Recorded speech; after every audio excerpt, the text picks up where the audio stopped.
Hello guys, hope everyone is doing well. In today's video, we're gonna be looking at assignment 1 for 2018. So the reason why I'm doing 2018 is because I don't have the tutorial letter for either 2019 and 2020. Basically, I don't have any other tutorial letters except for this one. So that's the reason why I'm doing 2018.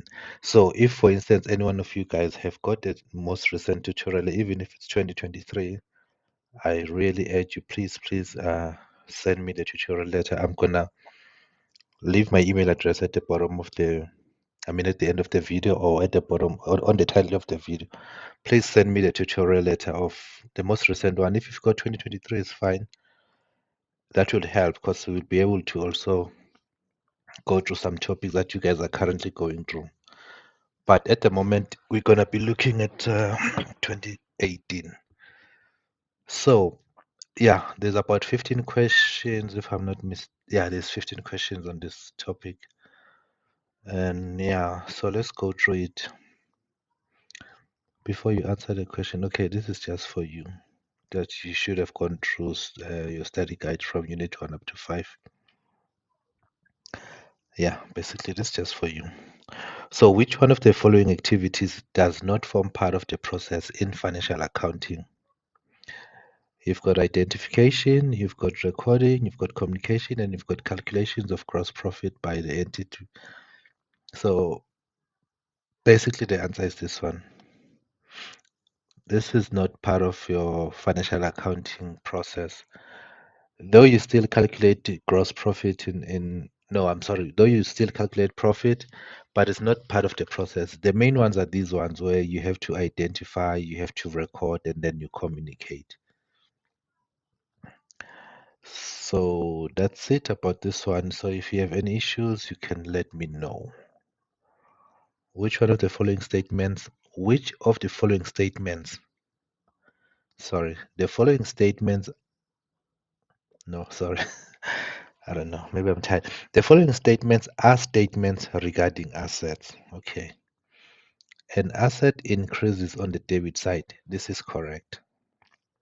We have discussed this. We said assets, they increase on the debit side. If you remember on our first videos, we said this is your ledger. Let's say this is your ledger.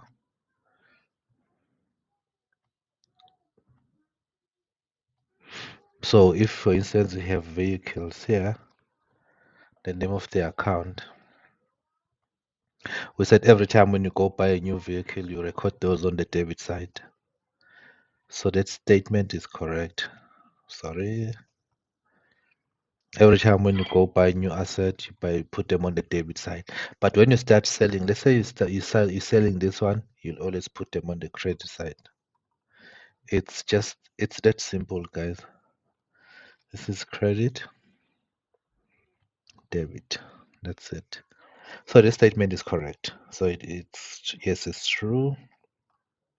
Asset will be classified as current when it's expected to be converted into money in the normal operating cycle, in the entity's normal operating cycle. This is also true. Basically, this is saying if, for instance, you're gonna maybe either sell your asset within the next 12 months, if you classify that as current, it's actually true. So 1 and 2 is correct already. Number 3 says assets are resources controlled by the entity. Correct. This is one of the most critical element of assets. You have to control the asset. You have to have control of the asset. If, for instance, you don't have a control of the asset, it cannot be classified as an asset. Like, for instance, a human being can never be an asset because you can't control a human being. I know it might be a bizarre example, but you can't control a human being. You have to have control of it for it for it to be classified as an asset. Then this one is incorrect. It says it's a present obligation of the entity as a result of the past events and a representative. This is definitely a definition of a liability. So the correct answers are 1, 2, 3. 1, 2, 3. So you can come and look here. and see if we have this combination. It's actually number one.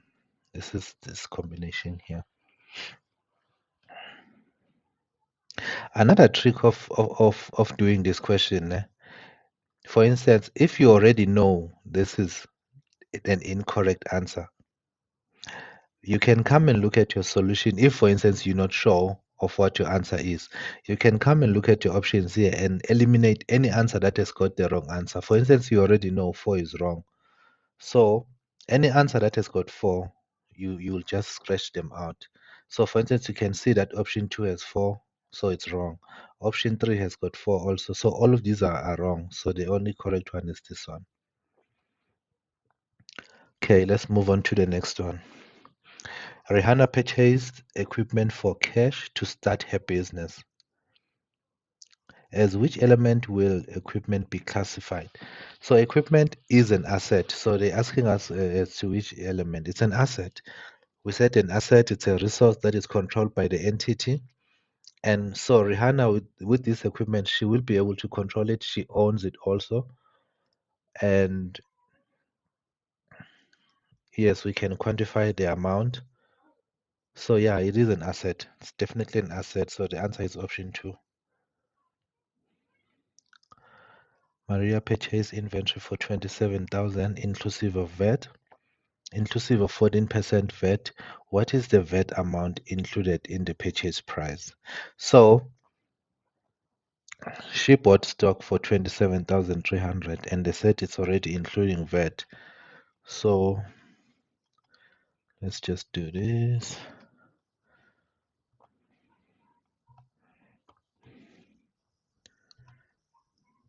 That's what she paid for. There are various ways you can calculate VAT. Some are longer method and some are shorter method. The first one, you take the inclusive amount, which is the one that they gave us,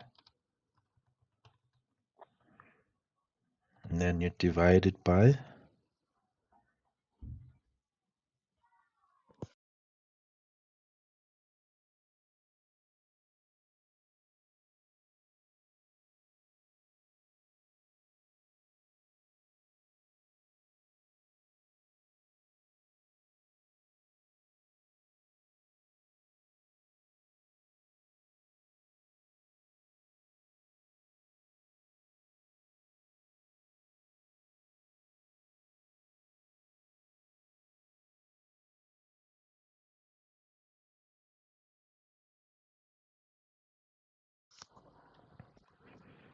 oh, sorry about that. So I was saying you take your inclusive amount that they've given you already, you divide. Okay, I can't find my divide, guys. Okay, I'm gonna use this one. No, actually you can multiply first. You multiply it by, because the VAT rate that they gave you is 14. You multiply it by 14, and then you divide it by 114. That's the first formula. So I know the tax rate, I mean the VAT rate now is 15%. So if, for instance, your question says 15%, you will take the inclusive amount which they've given us, you times it by 14. No, you just times it by 14, not 14%. You just times it by 14, and then, okay, in your case, it's going to be 15, and then you'll divide it by 115. So let's do it. So you take this times by 14, you divide it by 114. Here's your VAT amount. All right. Another method you can do, you first need to calculate how much is the amount before VAT. For you to do that again, you'll take this amount, times it by 100, you divide it by 104. The reason why you have to divide it by 104 because this amount it's 114. It's already including VAT. So that is why you divide it by 114. That is why also on this example before you divide it by 100 by 114. So once you've got your amount excluding VAT, there's two ways you can do it. You can either take your amount including VAT, minus your amount excluding VAT, you will get your VAT amount.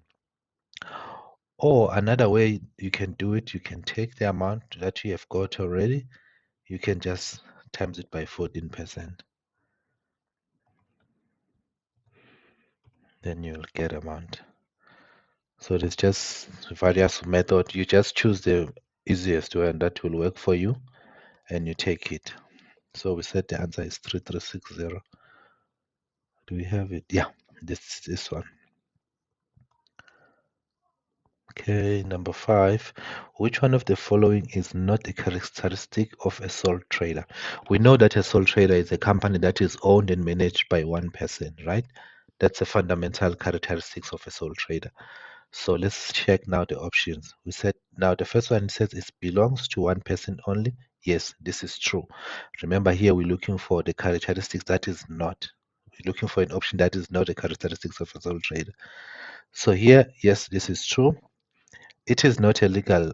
It is not a legal entity distinct. It is not a legal entity distinct from its owner. Yes, it's the same person. The same. The natural person is run by. No, sorry. The entity is run by the natural person. All decisions regarding the entity are taken by the owner, and all the profits and losses accrue to the owner. That's also true. Let's look at the fourth one. The entity will not cease to exist if the owner does. No, this is not true. Because it's owned and managed by one person, when that owner dies, the company will cease to exist. So the correct answer is 4. I don't know, guys. I don't have solutions for this, so I might be wrong, but these are just my opinion to the answers. So if you already have a solution and then disagree with my answers, you can tell me. But these are my answers that I think are correct. Which one of the following source documents? Which one of the following source document does not form part of the internal source document? So basically, the source documents, the internal source documents, are the internal documents that are used by the company. So, for instance, sometimes a company would have a checkbook. I don't know, but no one really uses checkbook. I've never seen it in a long while. So I don't know. Maybe there are some companies. So sometimes they use cash slips and all that. So those are the source documents. So they are looking for a document that does not form part of the source document. Cash slip, it is a source document because sometimes in some companies when you go and you buy, they would give you a cash slip. Actually, most companies do. You'll get a cash slip. If you go to Spar, you go to any other shop, you'll get a cash slip. So yes, this is an internal document for their record keeping, and they also give you a copy. So this is correct. Petty cash voucher is also a source document. Sometimes companies they keep cash in their premises for small items. Let's say, for instance, they want to go out and buy stationery, so they would have a box of petty cash, and then they will just use that cash to buy small items, and then so every time when they use cash from that box, and then they would also write a petty cash voucher to say, okay, we've used so much. So that's how they keep track of it. Check counterfoil, basically it is this it's a checkbook, and then it's also an internal document. So I don't know if it's happened, it still happens. I've never seen a check in it after a long one. So sometimes they use in the older days they used to use checks. So when they pay you, for instance, they would write you a check. Let's say they owe you like 5,000. The company would have a checkbook that comes from their bank.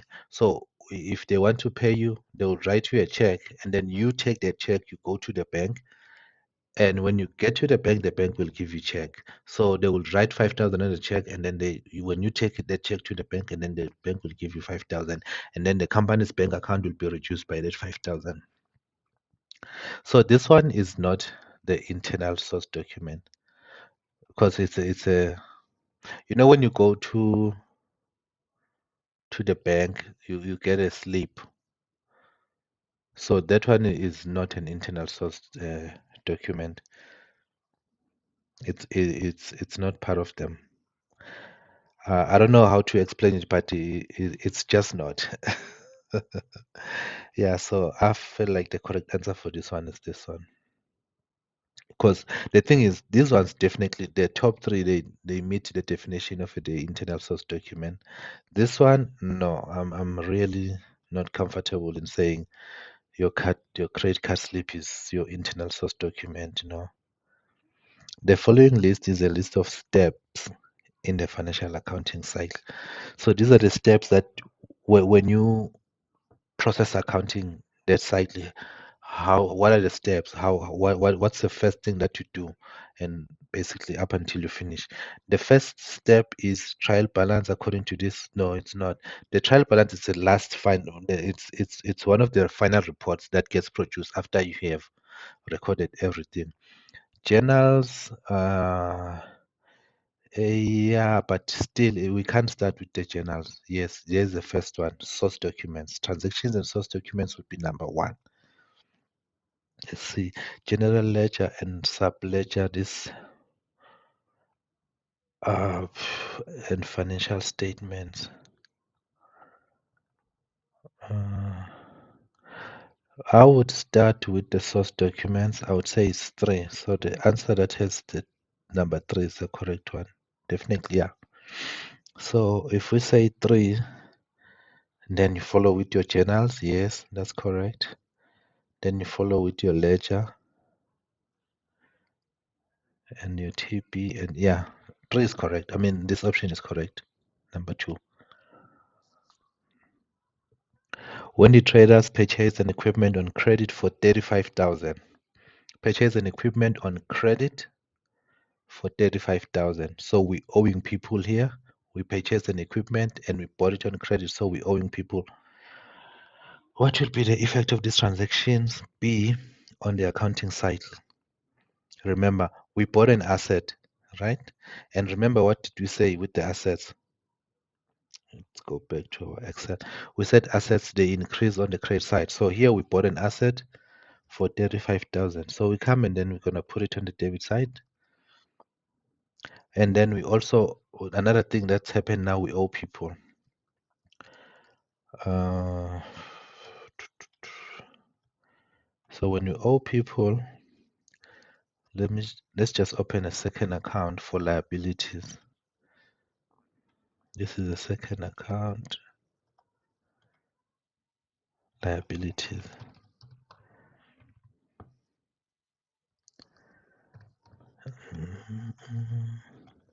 And remember what we said in our first lecture, we said liabilities, they increase on the credit side. So every time when you go and borrow some money or you buy some things on credit, you always put them on the credit side. So our liabilities, they increase on the credit side. So there you are. Sorry about that. So you see, you're balancing your assets and your liabilities. Let's look at the solution.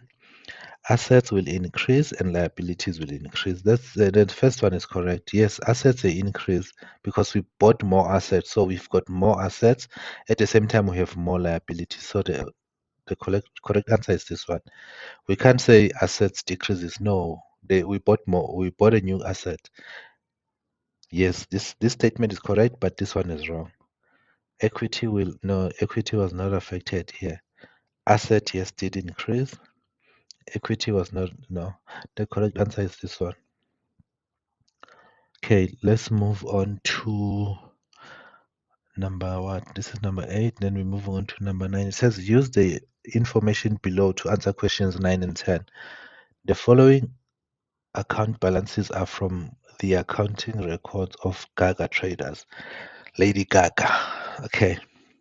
So they gave you buildings at cost, they gave you equipment at cost, they gave you inventory, they gave you income received in advance, they gave you creditors, they gave you short-term loan, and then they gave you long-term loan. I'm going to explain each one of these.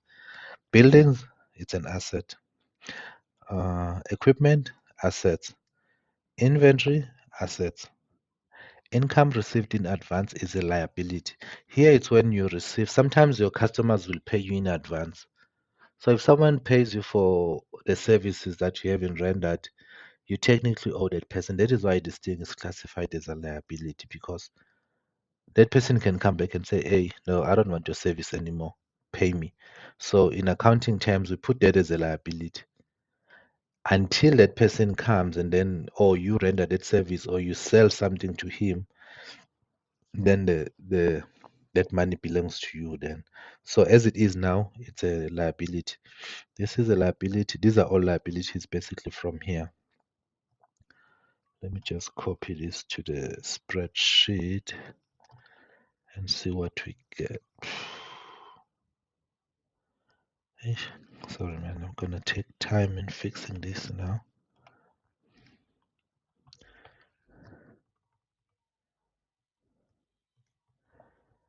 Okay, let me just type them in like this.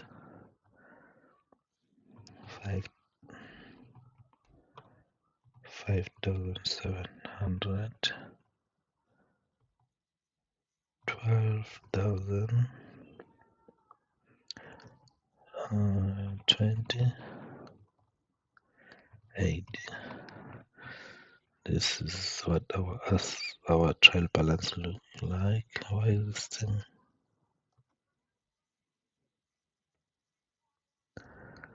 It's got some spaces. Okay, so this is what they gave us.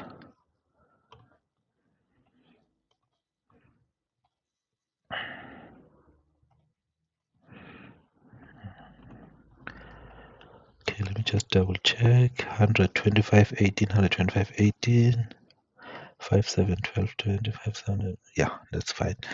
So what is the question? What is an amount of total assets in the account? What is the amount of for total assets in the accounting records for Gaga dealers? So they basically want assets, then we've already said that all these are assets. 143,000, yeah, these are the assets. So your option one. And this one says what is an amount of total liabilities? So they want liabilities, it's a sum of all of these. 117,000. This one. This was just straightforward, guys. No complications here. Maria purchased goods of which the invoice Mariah purchased goods of which the invoice total amounted to 3,705, excluding VAT. How much is VAT payable if the official VAT rate is 14%? Okay, so in this case, they gave us amount excluding VAT. If you go back to our example, this was an amount excluding VAT. Let me rather say exclusive. All right. So if you have an amount excluding VAT, it's quite simple.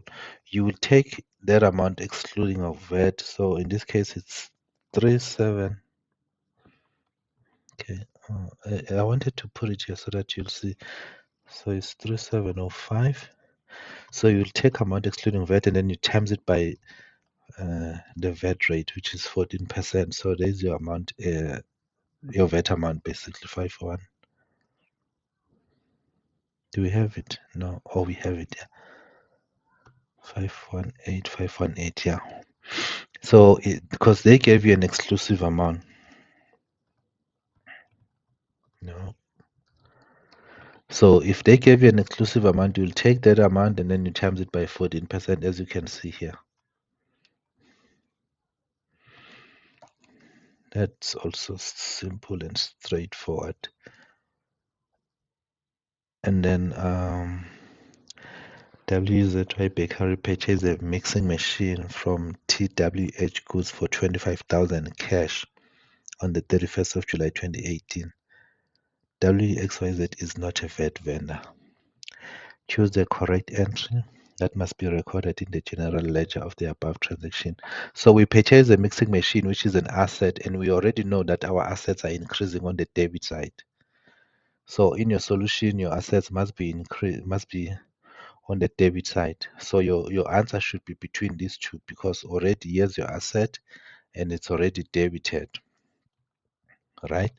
So then what makes this thing different, what makes these transactions different from each other is that this was bought cash. So if it was bought cash, it means it went through the bank. We don't owe people. If, for instance, we had bought it on credit, this would be correct. But now we bought it cash. That is why this one is correct because it went through the bank account. But if they had said we bought it for 25,000 on credit, this would have been correct. This is completely out. The only time you would put your assets on the credit side is when you are selling. But in this case, we are purchasing. So this one is out. You can't credit them on this transaction. So both of these are out. So your answers should be in between this. And again, in between this, the correct one is this one because of this. I hope everything is clear. Let me see. Okay, they did give us. Yeah, it's the answer is 2. It's this one. KBG Trader sold goods to Mr. Fenty for 75,000 cash. What will be the effect of the sales transactions be on the accounting equation of BG? So he sold goods cash, right? So because he sold goods, so your bank is increasing here because your bank received money. So any of your solutions that increases assets might be the correct one. So for instance, this one, it says your assets will increase. Yes, because bank will increase. Assets will increase and decrease by, no, they're not decreasing. Your bank will increase, yes. So, and then also here, your assets will increase, which is correct. Liabilities will increase. No, we don't owe anyone. This is wrong. Our liabilities are not increasing. We don't owe anyone. Assets will increase, correct, and equity will increase. Yes, correct. This is correct. Let me see the last one. Equity will increase. No, this is wrong. The correct answer is this one. Remember, we said when you sell, it's gonna go to your equity. Your sales end up in equity. So the more you sell, your equity is increasing. And again, if you have expenses, they decrease your equity. So in this case, we're selling, so that increases your equity, and your assets also are increasing. So the correct answer is this one, number 3. Option 3. Bona Matemba is a sole trader trading as BME Traders. On 30 June, she paid the insurance expense of 5,000 for the month with a check. See, these statements are important because they tell you whether it was cash or credit or what. So already you know here it was paid cash. I mean check. So it's as good as you paid it through the bank. How will the transaction be recorded in the general ledger of BME? So it's sold. What happened? Oh, it's an insurance expense. Okay. So here an expense is it's a your expense. I mean your insurance is an expense, and they increase on the debit side. So every time when you basically buying an expense or paying for an expense, they increase on the debit side. It's the same logic as this one. The thing is, we did cover this on our first lesson. Your expenses, they increase on the debit side. They behave exactly like your assets. And also it says credit bank account. Yes, this is correct. Let's see here. Debit bank. No, you can't debit bank because your bank is losing out money. So if you want to decrease your bank balance, you have to credit. So this is incorrect. It's completely out already. Debit creditor, no, the creditors were not affected. We didn't buy this on credit. Debit bank, no, we didn't. No, bank can't be debited again because the money, we didn't receive money, we spent. So the correct answer is this one, because our expenses increased and our bank balance lost money, which is credited.